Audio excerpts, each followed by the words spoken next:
감사합니다. 네, 오늘 우리 한번 좌우 앞뒤 한 사람씩 한번 우리 붙잡고 한번 인사해봤으면 좋겠습니다. 예수님 부활하셨습니다. 네, 네, 한 번 더 해볼까요? 진짜 부활하셨습니다. 네, 진짜 맞죠? 네.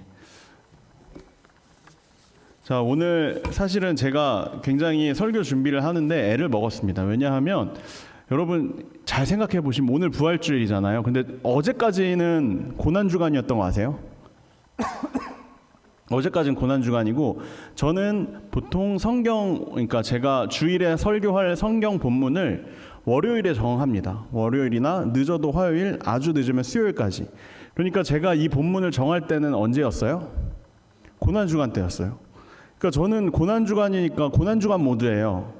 그러니까 저는 계속 십자가와 고난주간, 예수님의 고난을 계속 묵상하는데 부활에 대해서 이제 계속 또 생각을 해야 되는 상황이란 말이에요. 그러니까 여러분 어렵지 않으세요? 저는 부활을 얘기해야 되는데 지금 나는 고난주간인 거야. 고난주간에 자꾸 부활을 또 묵상을 하는 게 너무 어려운 거예요. 그래서 계속 고민을 늦게 하다가 결국에는 이 본문을 정했습니다. 이 본문은 어떻게 보면 여러분 잘 읽어보셨으면 아시겠지만 고난주간과 관련된 본문이에요. 그러니까 예수님이 십자가에서 고난을 당하시는 장면을 그리고 있는 그런 부분입니다. 그런데 오늘 부활하셨잖아요. 그렇죠? 부활하셨고 같이 음식도 나누고 부활의 기쁨을 함께 같이 누리고 판박이도 했는데 부활이요 생명이다 이렇게 팍시했는데 근데 오늘 우리가 같이 함께 나눌 내용은 또 그게 아니란 말이죠. 근데 저는 준비를 하면 할수록 오히려 본문은 십자가였지만 십자가를 통해서 부활이 더욱 선명하게 이렇게 다가오는 그런 경험을 하게 됐습니다. 그래서 여러분들이 오늘 한번 말씀 잘 들어보시고 부활이 나의 삶에 정말 온전히 다가오기 위해서는 십자가를 반드시 통과해야 됩니다. 예수님이 죽지 않으면 부활하지 않아요. 그렇죠? 죽었으니까 다시 살아나는 부활이 있는 거죠. 그렇죠? 그러니까 우리가 부활은 굉장히 기쁘고 영광스럽고 매우 행복한 해피데이거든요. 그런데 그 앞에 죽음 그리고 고난이 그 앞에 선행되지 않으면 그 뒤에 있을 부활은 있을 수 없다. 아예 일어날 수가 없다라는 것입니다. 그래서 여러분들이 그것을 기억하면서 함께 잘 들어봤으면 좋겠습니다. 제가 좋아하는 찬양 중에 그 마커스의 날 향한 계획이라고 있는데 네, 날 향한 계획이라는 찬양 여러분들도 잘 아시는 분들도 굉장히 많이 있으실 거예요. 그래서 날 향한 계획이라는 찬양을 부르다가 우리가 함께 누리고 있는 나의 평생의 인생의 계획에 대한 것들을 한번 정리를 해보게 되었습니다. 제가 알고 있는 성경의 지식과 모든 것을 총동원해서 저와 여러분 모두의 하나님께서 여러분들을 향한 인생의 계획은 무엇일까? 그래서 총 4가지 단계로 한번 정리를 해봤어요. 자, 첫 번째 단계입니다. 첫 번째, 하나님께서 우리의 인생을 향한 계획이 무엇일까? 첫 번째 계획, 날 향한 계획 첫 번째는 바로 선택과 예정입니다. 화면 보여주시겠어요? 날 향한 계획 첫 번째는 바로 선택과 예정입니다. 에베소서 1장 4절에서 5절 말씀인데 같이 함께 읽어볼게요. 시작. 하나님은 세상 창조 전에 그리스도 안에서 우리를 선택하시고 사랑해 주셔서 하나님 앞에서 거룩하고 흠이 없는 사람이 되게 해주셨습니다. 그리고 우리를 사랑하셨기 때문에 예수 그리스도를 통하여 그분의 기뻐하시는 뜻을 따라 우리를 자기 자녀로 예정하셨습니다. 그러니까 하나님이 이미 세상을 창조하시기 전에 우리를 선택하시고 사랑하셔서 다음 노란색 글씨 우리를 자신의 자녀로 예정하셨다는 겁니다. 선택했고 예정했다. 창세 전에 세상이 창조되기 전부터 저는 모두 다 하나님이 예정하셨고 선택하셔서 우리를 자녀 삼아 주시기로 이미 계획이 되어 있었다는 겁니다. 이것이 바로 하나님께서 날 향한 첫 번째 계획입니다. 두 번째 계획도 있습니다. 두 번째 계획 한번 보여주시겠어요? 두 번째 계획은 날 향한 계획 두 번째는 미래의 희망입니다. 제가 제일 좋아하는 말씀 구절 시편 31편의 15절에서 이렇게 이야기하죠. 나의 앞날이 주의 손에 있사오니. 사람들은 미래를 몰라서 점집에 가서 무당으로부터 내 앞날에 대해서 물어보지만 우리는 누구한테 물어봐요? 우리의 앞날을 이미 다 예정해놓고 선택해놓고 계획해 두셨던 하나님께 우리의 앞날을 물어봅니다. 나의 앞날이 주의 손에 있사오니 만약에 내 원수들과 나를 핍박하는 자들이 있다면 그들의 손에서 나를 건져 주십시오라고 우리가 기도할 수 있다는 것입니다. 예레미야서 29장 11절을 보면 더 선명한 계획이 나타나 있어요. 다시 한번 보여주시겠어요? 예레미야서 29장 11절 말씀입니다. 그 밑에 있습니다. 아까 방금 그 화면이요. 함께 읽어볼게요. 시작. 너희를 위해 세운 나의 계획을 내가 알고 있으니 내가 너희에게 재앙이 아닌 미래의 희망을 주려 한다. 하나님이 우리를 향해서 세우신 계획, 우리를 향한 그 앞날은 두 가지 키워드입니다. 미래의 희망이라는 거예요.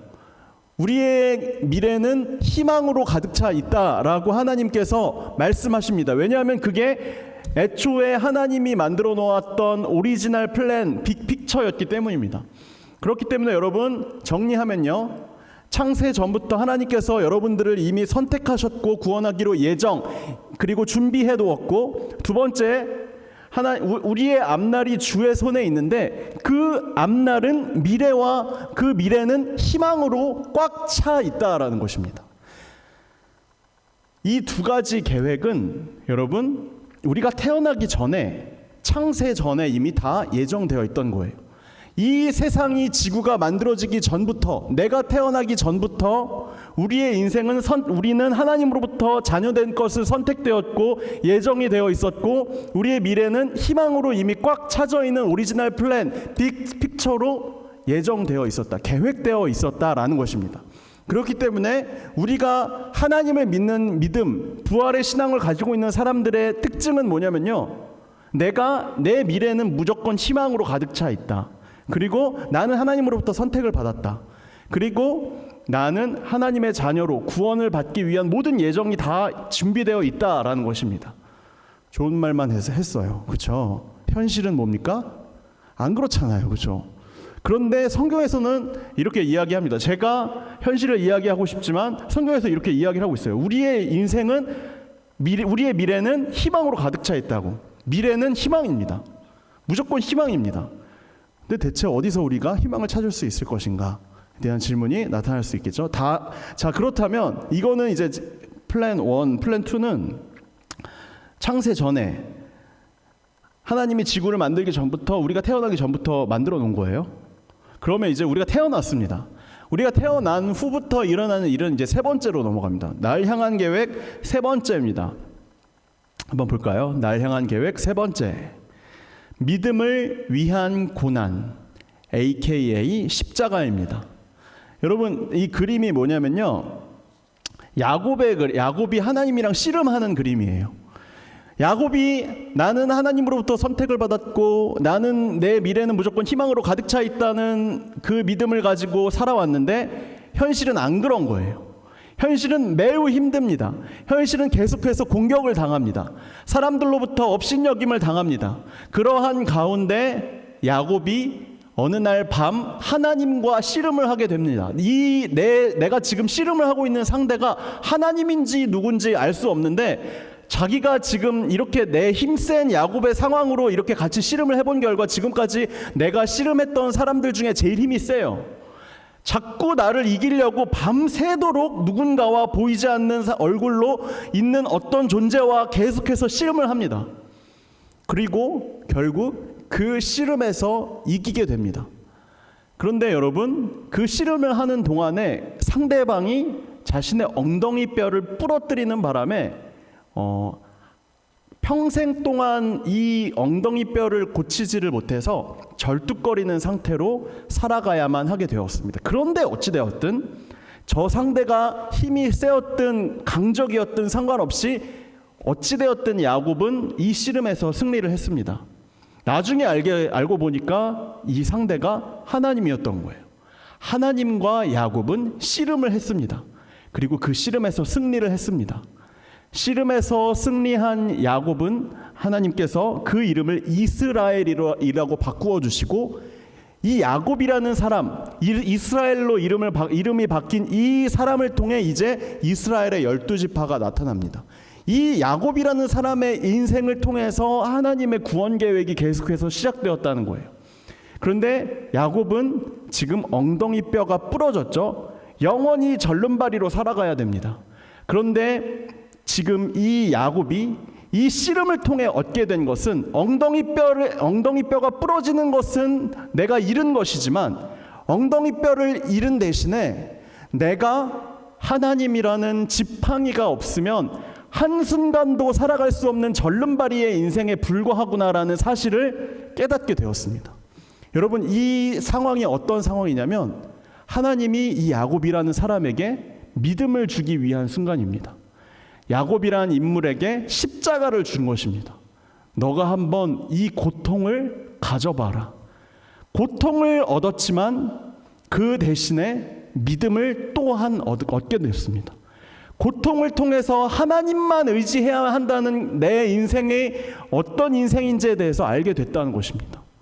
그래서 야곱은 이 다음부터 하나님의 구원 계획에 동참을 할 수가 있게 되었습니다. 내가 가지고 있는 능력, 내가 가지고 있는 어떠함으로 내가 무언가를 할 수 있다는 자신감에 꽉 차 있었지만 내가 가지고 있는 것이 다 부질없구나, 소용없구나. 하나님 지팡이 들지 않고 하나님 지팡이 짚고 다니지 않으면 나는 그냥 영원히 절름발이로 살 수밖에 없는, 하나님만 절대 의존하고 살지 않으면 나는 죽을 수밖에 없는 존재이구나라는 사실을 깨닫게 되었다는 것입니다. 여러분, 우리의 계획이 1번, 2번 하나님이 우리에게 주신 계획이 미래의 희망으로 가득 차 있는 것이 분명하지만 우리가 살아가면서는 우리는 어찌됐든 피할 수 없는 것이 바로 이 고난입니다. 다시 말하면 십자가. 여러분들은 어떻게든 하나님께서 여러분들의 믿음을 시험하기 위해 고난과 십자가를 주실 것입니다. 그 고난과 십자가가 사람들에게 같이 비교해 봤을 때 이 사람은 되게 클 수도 있고 이 사람은 되게 작을 수도 있어요. 그런데 여러분, 어떻게든 하나님이 원하시는 것은 믿음입니다. 여러분들이 하나님이라는 지팡이를 의지하지 않고 자기 힘으로만 자꾸 하려고 할 때 그 사람에게 고난과 십자가는 더 커질 것입니다. 그런데 만약에 정말로 이 사람이 그럼에도 불구하고 다 갖췄고 모든 능력을 다 가지고 있지만 그럼에도 불구하고 나는 하나님 없이는 못 사는 사람이다라고 평생을 그렇게 살아간다면 아마 제가 생각이에요. 고난과 십자가의 크기는 그렇게 크지 않을 것이라고 저는 생각합니다. 그런데 여러분, 이거는 제 생각이고요. 하나님께서 각자 여러분들을 향해서 고난과 십자가를 주시는 것은 이유가 없고 또 원인도 알 수 없습니다. 예를 들어서 성경에 나오는 욥과 같은 사람들은 잘못한 게 하나도 없거든요. 그런데 단지 사탄의 시험, 사탄이 얘 한번 시험해봐도 돼요, 이것 때문에 이유 없는 고난과 이유 없는 십자가를 지어야 되는 경우도 있긴 있습니다. 그런데 여러분, 확실한 것은 하나님께서는 원래 오리지널 플랜은 미래의 희망이기 때문에 욥도 그 고난이 그렇게 길진 않았어요. 언젠가 그 고난이 끝나게 되고 마지막 최종 결론은 미래의 희망, 우리의 앞날이 하나님의 손 위에서 하나님의 선한 길로 결정되고 끝나게 된다는 것은 분명한 사실입니다. 그렇다면 여러분, 그 다음입니다. 날 향한 계획 네 번째는 무엇일까? 형통함입니다. AKA 부활과 영생. 제가 말씀드렸죠. 십자가를 통과해야만, 고난을 통과해야만 그 다음에 우리가 부활과 영생과 형통함이라는 결과가 나타난다는 겁니다. 창세기 39장 2절 같이 함께 읽어볼까요? 시작. 여호와께서 요셉과 함께 하심으로 그가 형통한 자가 되어. 하나님과 함께하는 사람만이 그 인생이 형통할 수 있다는 겁니다. 중간에 고난과 십자가가 다가올 수는 있지만 그것을 통과한 사람들만이 그가 형통한 자가 될 수 있다라고 이야기합니다. 요한일서 5장 4절입니다. 같이 함께 읽어볼까요? 시작. 무릇 하나님께로부터 난 자마다 세상을 이기느니라. 세상을 이기는 승리는 이것이니 우리의 믿음입니다. 이것도 이야기하죠. 우리가 어떻게 승리할 수 있느냐? 승리하려면 뭐가 필요하냐? 내 능력과 내가 가지고 있는 돈과 내가 가지고 있는 어떠한 것으로 세상을 승리하고 이길 수 있는 게 아니라 세상을 이기는 승리는 이것이니 우리의 뭐라고요? 우리의 뭐라고요? 믿음이라고요. 요한일서 5장 4절. 세상을 이기는 승리는 이것이니 우리의 믿음이라고요. 우리가 믿음을 가지고 있는 상태, 하나님으로부터 고난과 십자가의 모든 테스트를 다 통과한 사람은 그 사람이 믿음이 있다는 것을 확증할 수 있고, 그러므로 인해서 그 사람에게 하나님께서 형통함과 부활과 영생이라는 가장 영광스럽고 우리가 보기에 가장 기쁜 일들을 보여주신다라는 것입니다. 다음 화면 보여주시겠어요? 그래서 여러분 요거를 기억했으면 좋겠어요. 1번과 2번은요 이미 지구가 만들어지기 전에 다 계획된 겁니다. 그런데 여러분 3번과 4번은 이 생에서 일어날 일입니다. 믿음을 위한 고난과 그리고 형통함. 여러분 이 3번과 4번에 대한 계획은 여러분 사람들마다 다 시간이 달라요. 어떤 사람은 형통함이 빨리 찾아올 수도 있고요. 어떤 사람은 고난이 너무 길어요. 그리고 고난이 1, 2, 3, 4 한 10까지 간 다음에 형통함이 뭐 끝에 1년 정도 와요. 그런데 여러분 이거는 사람들마다 하나님이 지으신 어떤 다른 계획들이 다 다르기 때문에 이것은 알 수 없습니다. 그런데 여러분 불변의 사실은, 불변의 진리는 뭐냐면 1번, 2번은 이미 다 예정되어 있고요.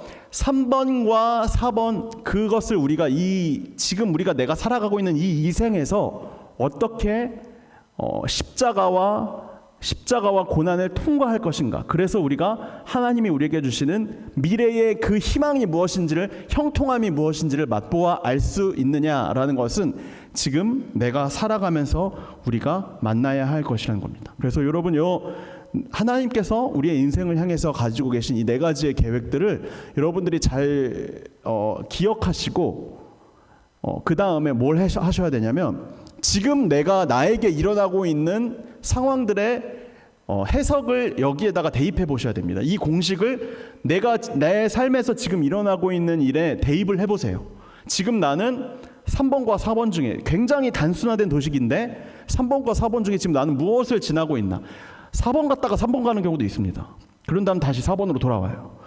3번 평생 가다가 마지막 1년에 4번 오는 사람도 있습니다. 사람들마다 다 양상이 다르지만 지금 내가 처해 있는 상황이 어떤 상황인지를 1번, 2번, 3번, 4번을 잘 대입을 해보셔서 해석해 보시고 적용해 보시라라는 의미로 제가 이 말씀을 드렸습니다. 오늘 우리가 같이 함께 읽은 본문이랑 그러면 대체 뭔 상관이냐라고 여러분들이 물어보실 수 있을 것 같아요. 오늘 우리가 같이 함께 읽은 본문에 나타나는 사람이 누구냐면 루포라는 사람의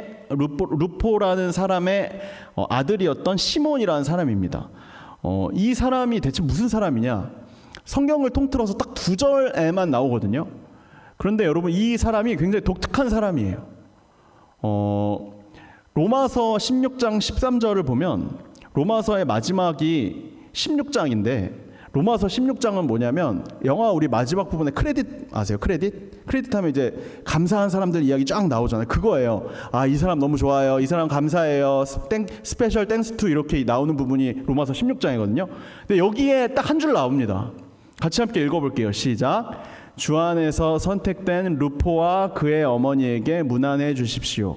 그분은 바로 내 어머니이기도 합니다. 바울이 로마서 쓰다가 스페셜 땡스 투 크레딧 올리면서 주 안에서 선택된 루포라는 사람이 있는데요. 그 사람과 그의 어머니한테 좀 인사 좀 해주세요. 그 사람 진짜 좋은 사람이에요. 그 사람 진짜 믿음도 훌륭하고 여기 써있죠. 주 안에서 선택된 사람이라고. 이 사람 진짜 선택된 사람 맞거든요. 제가 보증합니다. 이 사람과 특히 그의 어머니에게도 문안해 주세요. 그리고 여러분 이거에 대한 정보가 없어요. 이 사람 루포가 누군지 어떤 사람인지 아무런 정보가 없습니다. 그런데 여러분 이 사람은 이렇게 바울이 칭찬할 정도라면 이 정도의 추측은 할 수 있어요. 굉장히 이 로마 교회에서 커다란 역할을 했고 믿음으로써 어떤 커다란 봉사를 했거나 헌신을 했거나 아니면 무언가 기여를 했기 때문에 바울이 이처럼 성경의 로마서에 한 줄을 넣을 정도로 굉장히 위대한 사람일 것이다 라고 추측을 할 수 있습니다. 그런데 여러분 로마서 16장 13절에서 나온 거는 이 사람의 인생과 이 사람의 가족들이 하나님이 첫 번째 계획이죠. 선택하셨고 예정하셨다는 것만 나와 있어요. 그러면 그 다음에 이 사람들의 인생이 어떠했는지에 대해서는 잘 알 수 있는 방법이 없습니다. 그런데 여러분, 놀랍게도 오늘 우리가 같이 함께 읽은 본문에 이 사람의 아버지가 나옵니다. 다른 같은 오늘 마태복음 읽었지만 마가복음에도 이 사람에 대한 동일한 이야기가 나오거든요. 마가복음 15장 21절 말씀 같이 함께 읽어볼게요. 시작. 알렉산더와 루포의 아버지 구레네 사람 시몬이 시골에서 올라오는 길에 그곳을 지나가고 있었다. 군인들은 그를 보고 억지로 예수의 십자가를 지고 가게 하였다. 이 말씀 잠깐만요. 여기 보면요, 그 아까 로마서에 나왔죠. 루포라는 사람이라고. 루포가 누구야 대체? 여기 나와요. 루포의 아버지였던 구레네 사람 시몬이라는 사람이 있었어요. 구레네는 지금으로 말하면 아프리카의 리비아라는 나라가 있는데 거기 트리폴리라는 도시가 있거든요. 거기가 이제 구레네 지방이라고 이야기를 합니다. 아프리카 사람이에요. 그럼 아프리카 사람이면 흑인이겠죠. 흑인인데 이 흑인이었던 시몬이라는 사람이 있었어요. 시몬은 지금으로 말할 것 같으면 굉장히 유대교에 잘 믿고 있던 사람이다 정도에만 우리가 알 수 있는 이름입니다. 구레네 사람이었던 리비아의 흑인이었던 시몬이라는 사람이 유월절을 지키려고, 그러니까 지금으로 말할 것 같으면 설날이나 추석이죠. 명절을 지키려고 예배를 드리기 위해서 이제 예루살렘에 왔는데 이곳에 와서 시골이면 여기서는 이제 여기 기준으로는 리비아 같은 아프리카는 시골인 거예요. 시골에서 예배를 드리려고 명절을 살려고 시골에서 올라오는 길에 우연히 지나가다가 예수님이 갑자기 골고다 언덕으로 십자가를 지고 있는 장면, 그 장소를 지나가게 된 거예요. 나는 그냥 6월절이어서 여기 왔는데요. 이렇게 시골에서 왔는데요. 그래서 극적극적거리면서 지나가고 있는데 갑자기 군인이 오더니 야, 너 십자가 져. 이런 상황입니다. 예수님이 십자가 지다가 너무 힘들어서 잠깐 쉬어가려고 십자가를 잠깐 내려놨는데 막 이러고 있는데 군이 야, 지금 우리 빨리빨리 일하고 밥 먹으러 가야 돼. 지금 이러고 쉬고 있을 때가 아니라고 이러다가 주변을 둘러봤는데 이 아저씨가 지나가고 있는 거예요. 그러니까 야, 너 일로 와봐. 너 이 사람 십자가 좀, 예수라는 사람 십자가 좀 대신 져. 이래서 십자가를 갑자기 엉겁결에 지고 가게 되는 그런 상황인 겁니다. 그랬더니 여기서 나와 있죠. 군인들은 그를 보고 억지로 예수의 십자가를 지고 가게 하였다라고 나와 있습니다. 그러니까 이 시몬이라는 사람은, 루포의 아버지인 시몬이라는 사람은 지금 내가 원해서 십자가를 지는 게 아니고 어떻게 십자가를 지고 있는 거예요? 억지로 지고 가고 있는 거예요. 갑자기 무서운 군인이 와갖고 너 이거 십자가 져라고 하니까 억지로 그 십자가를 지고 가게 되는 그런 상황이었다라는 것입니다. 여러분, 그리고 나서 이 루포와 시몬이라는 사람에 대한 기록이 하나도 없습니다. 그런데 나중에 로마서에 가서 16장에 한 줄이 나오는 거예요. 루포라는 사람에 대해서 문안해 주십시오. 인사해 주십시오. 그 사람 진짜 훌륭한 사람이라고. 여러분, 억지로 십자가를 지고 갔던 이 사건으로 인해서 이 루포라는 사람의 집안의 모든 일들이 180도 바뀌어지게 된 것입니다. 여러분, 이 상황을 제가 조금 더 생생하게 말씀을 드리려고 제가 자료를 하나 가져왔습니다. 다음 화면 보여주시겠어요? 다음 화면이요. 예수는 역사다. 예수는 역사다라는 책이 있습니다. 그리고 영화로도 2017년에 나왔다라고 아까 써 있던데, 예수는 역사다라는 책이 어떤 책이냐면 옛날은 아니죠. 한 15년, 20년 전쯤에 미국의 시카고 트리뷴이라는 신문사에서 기자를 하고 있던 리 스트로베리라는 분이 자기 아내가 교회를 열심히 다니는 거예요. 근데 자기는 야, 그런 거 왜 믿어? 그런 거 다 가짜야. 다 역사적으로 다 허구. 야, 부활이 말이 돼? 이런 식으로 이제 약간 냉소적으로 말하는 분 중에 한 명이었던 거예요. 그런데 그러다가 자기 아내와 아이들이 교회를 너무 열심히 다니니까 얘네들이 대체 뭐에 빠져 있는지 내가 얘네들의 허구성을 내가 한번 밝혀보겠다라고 해서 조사를 하기 시작한 거예요. 예수는 실존 인물인가? 예수의 부활은 진짜 실제로 일어난 일인지에 대해서 그 당시의 모든 역사적 기록을 다 뒤져본 겁니다.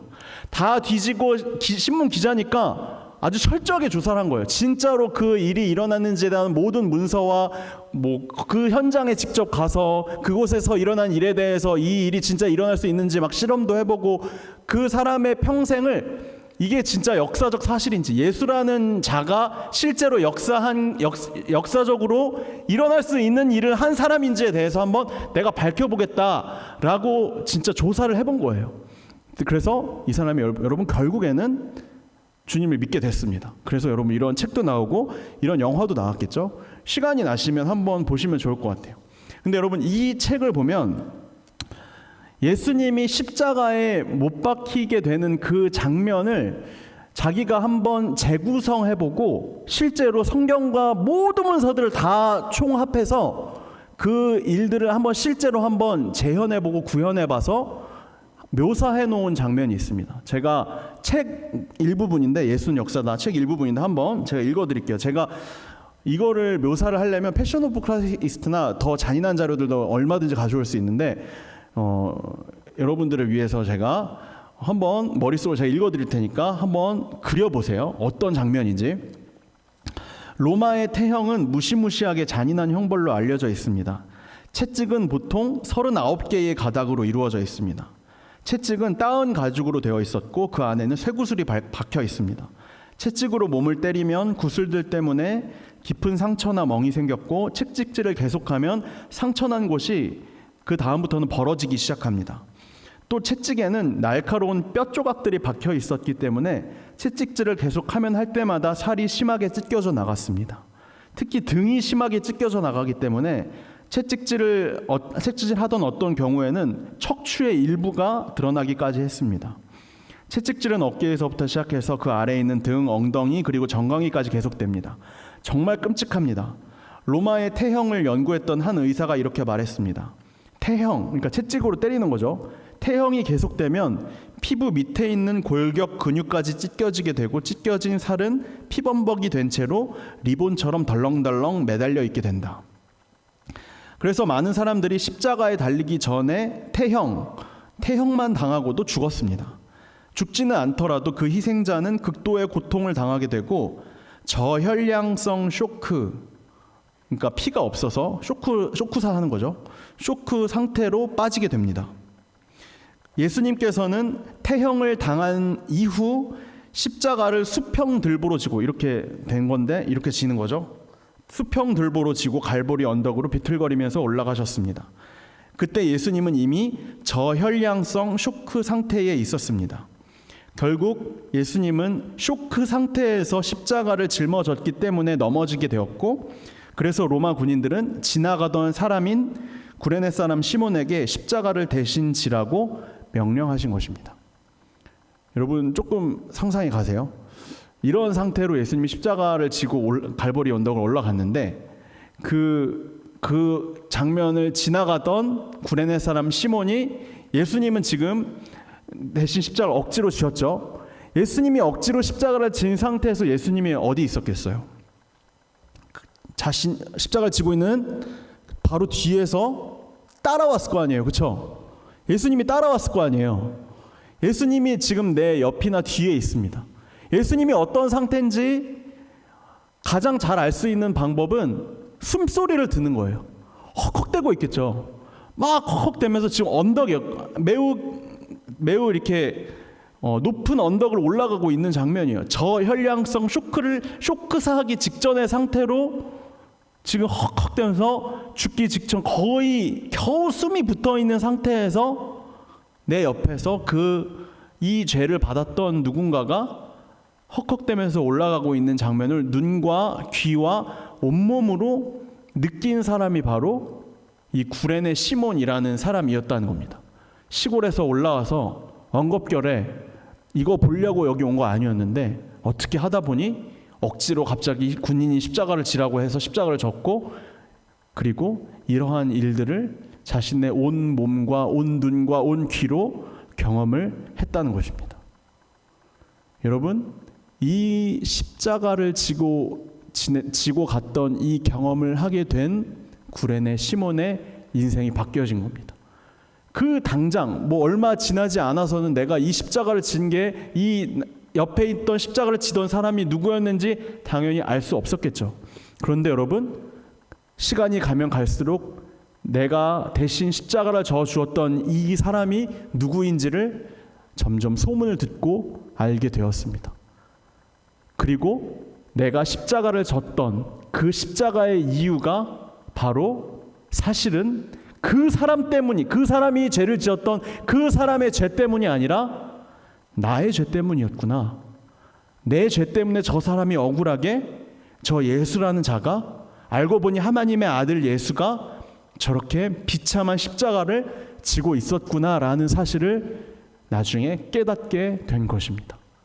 예수님의 십자가를 대신 지었던 그 구레네 시몬은 그 다음부터 내가 지어야 할 십자가, 내가 지어야 할 고난에 대한 그 무게를 깨닫게 되었고, 그리고 나서 그 사람의 인생이 바뀌어지게 되고, 그리고 그 아들들, 그 모든 가족들조차 다 실제로 십자가의 증인이었던 그 구레네 사람 시몬이라는 사람의 증언을 통해서 그 가족들 전체까지도 인생이 바뀌어지게 된 것입니다. 여러분, 제가 말씀드리고자 하는 것은 우리가 부활의 감격을 누리고 있는 이 부활절을 지나고 있지만, 여러분, 영광과 기쁨과 형통함과 그리고 부활의 이 영광, 영원한 생명을 얻게 되었다는 영광을 얻기 위해서는 우리가 지금 살아가고 있는 이 생애 가운데에 반드시 예수님이 지신 그 십자가, 그리고 그 고난이 반드시 통과되어야만 한다는 사실입니다. 예수님이 지신 그 십자가, 예수님이 지신 그 고난이 내 인생 가운데 한 번이라도 겪게 되고, 나는 그렇기 때문에 하나님이 당신의 아들 예수 그리스도를 이 땅 가운데 보내기까지, 우리를 사랑해서 우리에게 십자가 져주시기까지 해서 우리가 이렇게 영원한 생명을 얻게 되었는데, 내가 하나님을 위해서 무엇을 할 수 있겠습니까? 라는 그 신앙이 그 사람에게 실제가 될 수 있다면, 그 다음부터 하나님께서는 그 사람을 향해서 원래 계획, 오리지널 플랜, 빅픽처 가운데 있었던 부활과 영생과 영광과 형통함이라는 그 일들을 하나님께서 반드시 그 사람의 인생 가운데 보여주실 것이라는 사실입니다. 여러분들이 오늘 부활절날 정말 죄송해요. 이와 같은 조금은 무거운 이야기를 했지만, 여러분들의 평생에 살면서 반드시 기억해야 할 것, 내가 부활의 영광을 누리기 위해서, 내가 형통함의 복을 누리기 위해서 반드시 선행되어야 하는 것, 바로 나를 위해서 지신 그 십자가, 동일한 십자가가 나에게도 반드시 필요하다는 것. 그러므로 인해서 반드시 나는 하나님이라는 지팡이가 없으면 단 한순간도 살아갈 수 없는 절름발이 인생이구나라는 것을 깨달았을 때, 주님 그 한 분만의 능력을 의지하며 살아갈 수 있는 사람으로 바뀌어져 갈 때, 여러분들을 향해서 하나님께서 반드시 그 형통함을 허락해 주신다는 사실을 여러분들이 잊지 않으셨으면 좋겠습니다. 네, 우리 시간 같이 함께 찬양했으면 좋겠는데, 네, 우리를 위해서 지신 그 십자가, 주님, 우리가 그 십자가의 능력을 힘입어 살아갈 때에 주님 우리에게 허락하여 주신, 계획하신 그 형통함이 우리에게 반드시 나타날 줄을 믿습니다. 믿으면서 주님, 나에게 주시는 십자가는 무엇입니까? 여러분들이 한번 생각하면서 함께 찬양했으면 좋겠습니다. 무엇이 변치 않아 나의 소망이 될까? 무엇이 한결같아서 나의 삶을 품을 수 있을까? 예수 그리스도의 십자가 그 그늘 아래에서만 여러분들 우리의 평생의 인생에 소망이 있습니다.